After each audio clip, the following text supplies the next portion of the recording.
Welcome to Sri Lanka, the land of endless palm trees, vibrant spices, postcard-worthy sunsets, golden beaches, lush tea plantations, and ridiculously friendly locals who'll probably invite you to tea before you've even unpacked your bags. But can you actually live here as a digital nomad for just $800 a month? Spoiler alert, you absolutely can. Let's break it down. Every dollar, every cup of coffee, and every coconut. Trust me, by the end, you'll want to book a flight. As a digital nomad, you probably won't settle in Colombo. Sure, some might enjoy the big city vibes, but let's be real. It's not the dreamy megapolis for long-term stays.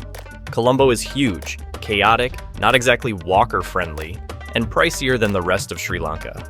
After all, it's the financial hub of the country. Instead, you'll likely gravitate to the southern beach towns like Mirissa, Weligama, or Etiquette, or head to the mountains of Ella or Kandy. Kandy, by the way, is a gem, overflowing with history, jaw-dropping botanical gardens, serene mountain views, and fewer tourists. It's affordable, peaceful, and full of character. Whatever you choose, your accommodation hunt will revolve around these areas. Want convenience? Hop on Booking.com and snag a private room with an ensuite bathroom and breakfast included in a guest house. Perks? No utility bills, no cooking, and you'll be smack in the middle of all the action. Beaches, cafes, and co-working spaces. Bonus? Booking for a month often unlocks juicy discounts, bringing your costs down to $8 to $15 per day. Pro tip, always negotiate. Sri Lankan hosts love a good haggle and might slash your rate for a long-term stay. Prefer a bit of adventure and savings? Skip the touristy guest houses and go local. Find a cozy spot through word of mouth or Facebook groups. Yes, you'll cook your own breakfast, pay for utilities, and ride a scooter to the beach, but you'll save at least $100 a month. Plus, it's a ticket to authentic Lankan life. Priceless.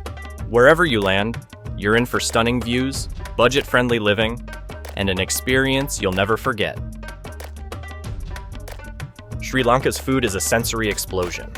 Imagine the perfect fusion of Indian, Tamil, and Dutch influences simmered together over centuries. From aromatic curries and crispy rotis to delicate hoppers, every bite tells a story. Street food is your best friend here, where $2 gets you a meal fit for royalty. Pro tip, always ask for less spicy if you're not used to fiery flavors. Trust me, their idea of mild can still set your mouth on fire. For authentic experiences, follow the locals. Skip the tourist traps and hit the bustling markets or small family-run eateries. And don't overlook the tropical fruit game. Sri Lanka's bananas, mangoes, papayas, and mangosteens are insanely fresh, dirt cheap, and packed with nutrients. Need a refreshment? Dive into a fresh coconut, a mango lassi, or one of those thick, dreamy milkshakes they whip up everywhere. And if you're a buffet lover, the iconic rice and curry spreads will have your taste buds throwing a party. All for a few bucks. Eating here isn't just affordable, it's an adventure. One that's as good for your wallet as it is for your soul. A huge thanks to our patrons. You make this possible. If you'd like to support the channel and our adventures, join us on Patreon. Your help means the world. Getting around Sri Lanka? It's an adventure all on its own. Tuk-Tuks are a must-try. Zippy and fun for short trips, but too pricey for daily commutes. For something more local, hop on the crazy buses. Picture this: colorful interiors, doors and windows wide open, blaring local music from a giant screen. It's chaotic, loud, and a little wild, but undeniably authentic. Bonus: all routes are on Google Maps. Buses stick to schedules, mostly, and rides are dirt cheap, like 50 cents cheap. Need more freedom? Rent a scooter for $50 a month, including gas, and explore at your pace. Oh, and the trains? They're legendary. The Kandy Ella route for just $2 offers jaw-dropping views of misty mountains and lush tea fields. Forget first class. Ride local for the real charm. Getting around Sri Lanka isn't just affordable, it's part of the adventure. Crazy buses, iconic trains, and your own scooter, transport here is anything but boring. Good news! If you're staying at a guest house or family-owned hotel, you'll most likely not pay for utilities or internet. Everything's included, so that's one less thing to worry about. As for the internet, Sri Lanka's connectivity is improving fast. The government is investing in upgrades to attract digital nomads, and the situation gets better year by year. For backup, a solid mobile data package from Dialog, known for its fast and reliable service, costs around $10 a month. Need guaranteed high-speed Wi-Fi? Co-working spaces in Weligama, Mirissa, and other hotspots have you covered. You'll get a strong connection, stunning views, a fresh coconut on your desk, and a community of like-minded nomads and expats to connect with. With utilities sorted and reliable internet options, you're all set to work and play in paradise. Sri Lanka isn't just about work. It's an adventure waiting to happen. Run along the golden beaches of Mirissa at sunrise or sunset, and you'll be treated to views that will make you feel like you're in a postcard. No cost but your transport.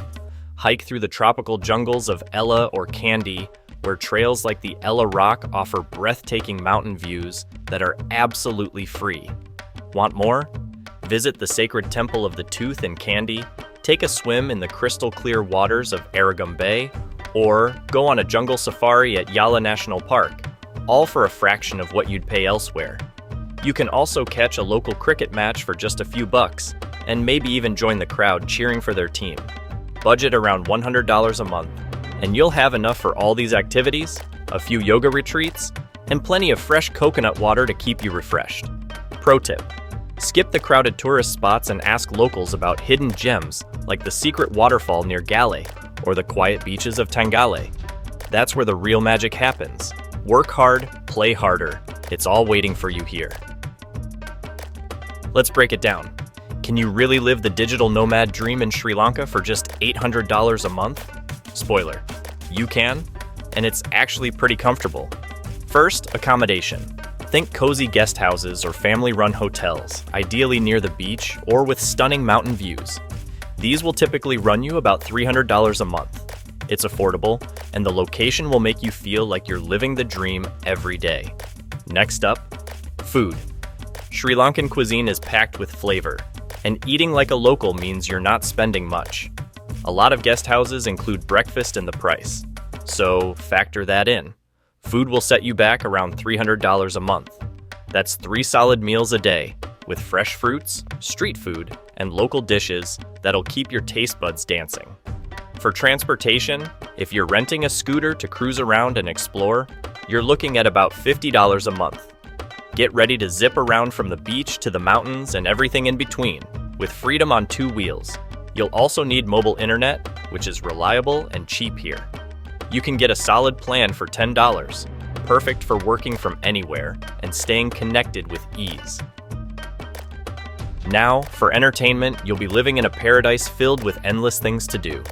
Hiking, exploring, chilling on beaches, or meeting other nomads. Budget about $100 for all your adventures, yoga classes, and maybe the occasional splurge on a nice coffee or a night out. Lastly, add a little buffer for other expenses, say $40, for anything you might need along the way. And here's the kicker: no need for a gym membership. Sri Lanka's got the best outdoor workouts: daily swims, jogs on the beach, mountain hikes, or surfing. Fitness? Covered. Grand total? Around $800 a month. That's your rent, food, transportation, internet, fun, and a bit of extra cushion. You'll live comfortably, enjoy incredible food, and have more than enough for all the activities that make life amazing here.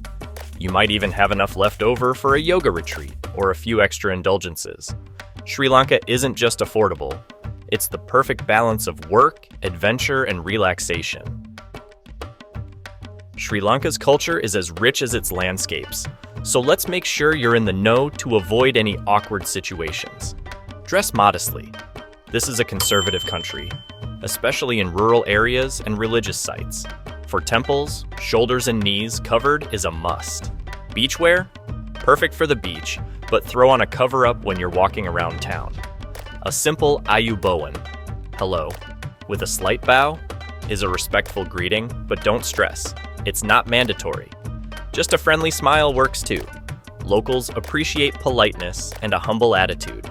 Sri Lanka is predominantly Buddhist, so always be mindful when visiting temples. Don't touch Buddha statues or point your feet at them, and never turn your back on a Buddha image. Always take your shoes off before entering temples. Speaking of feet, don't point them at people or objects of respect. Feet are considered the lowest part of the body, so sitting cross-legged or with feet tucked out of sight is polite. Sri Lankans are some of the friendliest folks you'll meet, but be sure to respect their personal space. Don't interrupt conversations and avoid raising your voice. The more you listen, the more you'll connect. When bargaining, keep it lighthearted. Lankans love a good negotiation. Pro tip: don't engage in controversial topics like politics or religion unless you're familiar with the person. Keep the vibe chill and respect their views. By blending in with local customs, you'll not only avoid discomfort, but also gain the trust and friendship of the people. After all, being a guest in their beautiful country means respecting their ways. Sri Lanka has become more welcoming for digital nomads, with visa options that are simple to navigate. The tourist visa is the most common option, allowing stays of up to 30 days with the ability to extend it for another 6 months. For those planning longer stays, the Sri Lanka remote visa is a game changer, offering a 1-year stay if you're earning at least $1,500 per month. You can apply online or on arrival at the airport. When you want to extend your stay, simply head to the immigration office for a small fee, around $50, and extend your visa for another few months. To stay compliant, always carry your passport, visa, and entry stamp. It's a good idea to check for any updates on visa policies before traveling to avoid surprises. Check out the Sri Lanka remote visa if you're in for the long haul. It's perfect for remote work without worrying about frequent visa runs.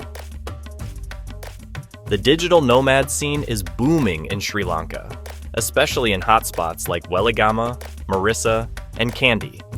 These places offer a great mix of co-working spaces, relaxed environments, and a tight-knit expat community.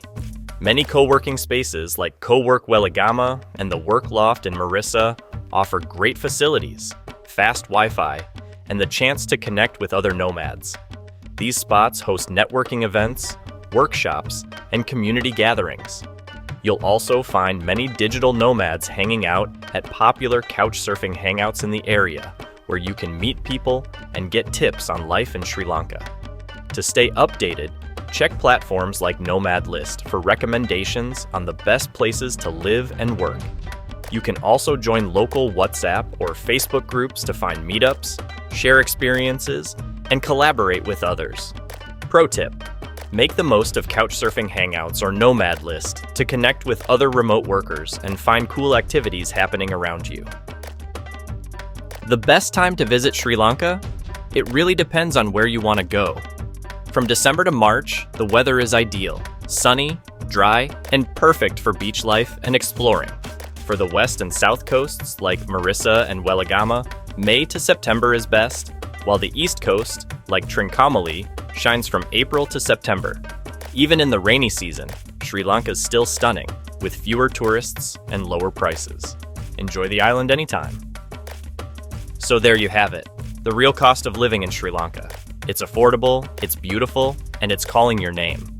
If you found this helpful, or just love dreaming about palm trees and coconuts, hit that like button, subscribe, and drop a comment below. Oh, and if you're already in Sri Lanka, let me know. What's the best thing you've done there so far?